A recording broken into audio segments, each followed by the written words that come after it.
All right, so let's take a look at our week 4 discussion. You will probably notice, at least I hope that you notice, that I fixed our homepage for this week.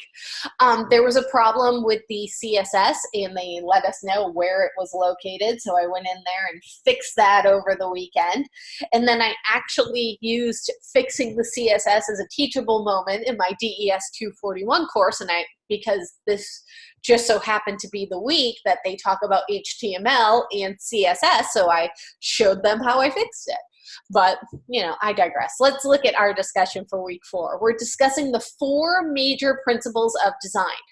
These 4 major principles of design, I want you to tattoo them on you. I want you to repeat them to yourself all day. This is something that when you learn this now, it follows you forever.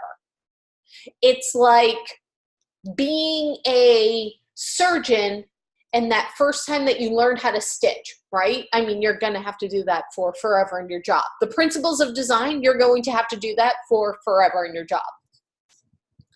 So let's first talk about, let's go over the background, the elements of design. So the elements that make up a design can include line, shape, color, space, the space around objects, the space that the objects take up, texture, and then there's others too. And how these elements are arranged in a composition is what makes a design effective or ineffective. And the way these elements are arranged should conform to the principles of design. These principles are contrast, repetition, alignment, and proximity. So let's take a look at what these terms mean. And we're really going to go over this when we do our demo today as well. So contrast means making certain parts of your design stand out. The most important type of contrast is value contrast. So making sure your focal point, whether it's the text or an image, is significantly lighter or darker than your background so it stands out, it's easy to read, and it kind of screams at the viewer like, hey, look at me first, look at me first. But contrast can also refer to the contrast of size, the contrast of color, the contrast of shape, using differences to make certain things stand out. Contrast is really important to design because it helps to make a design readable. Then you have repetition. So this one can be hard to kind of visualize when you're reading over the prompt for it. Repetition means using the same visual elements to create a cohesive look. This might be using a cohesive color scheme, repeating a certain font, repeating a certain type of bullet point, or repeating a shape to create a pattern. Repetition is important to design because it helps make a design cohesive.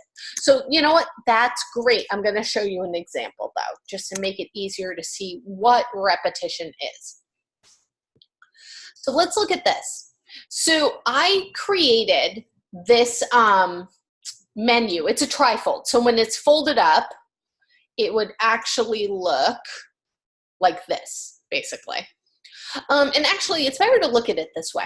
So here is my repetition, okay? I'm repeating the same font for my major headlines throughout my entire design. I'm repeating the same font and size for the descriptions throughout the entire design.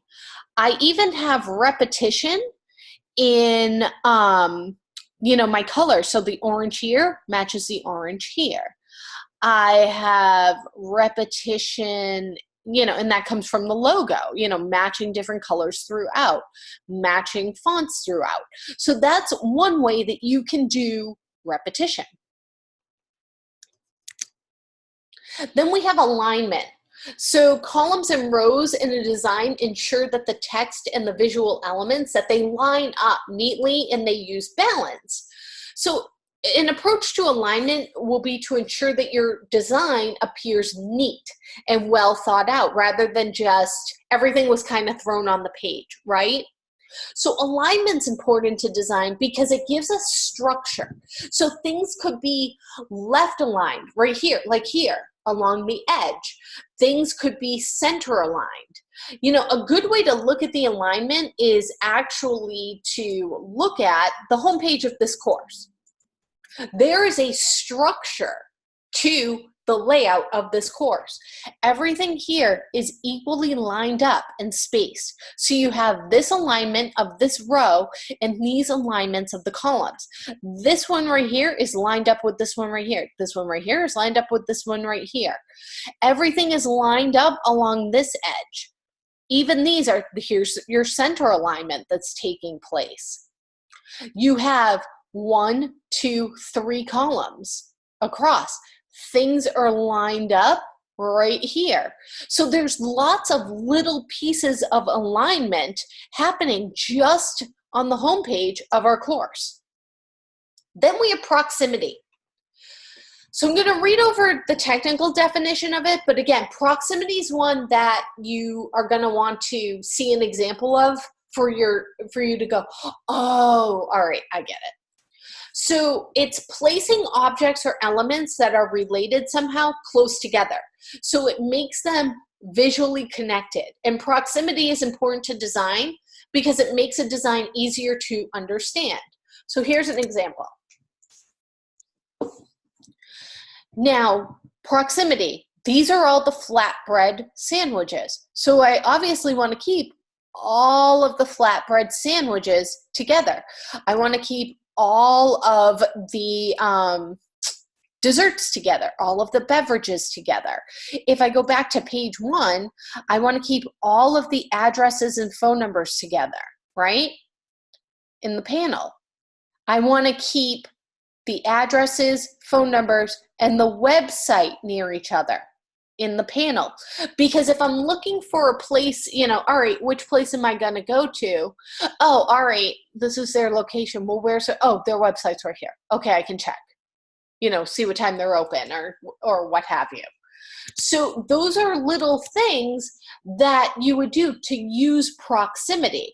Another example would be, hold on.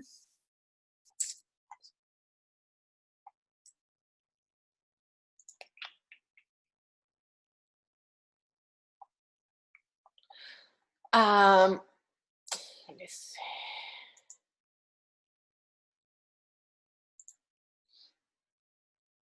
Right here again with the menu, you know, this is these are the appetizers. So they're together on the page. This is the one item, but then the explanation of the item is closer to the name than it is to this name. So proximity. So we're using some space to separate out these items, and we're keeping certain parts, even though they're different fonts. When you look, because of the way it's laid out, you know that this description obviously goes with this. If this was in this font, then you had this amount of space, and then the explanation was in the same exact font, you might think that they're two different items, that they're not, you know, that isn't the description of the item. So when we're laying things out, we need to think these certain things through.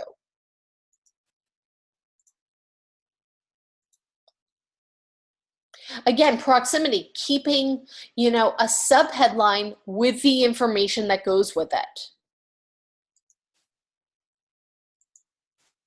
Keeping certain articles together. You know, we use our design to group certain things together.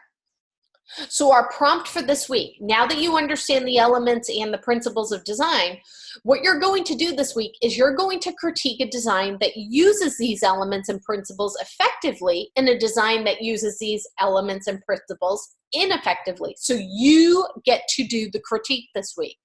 So what I want you to do is I want you to look at A and I want you to look at B.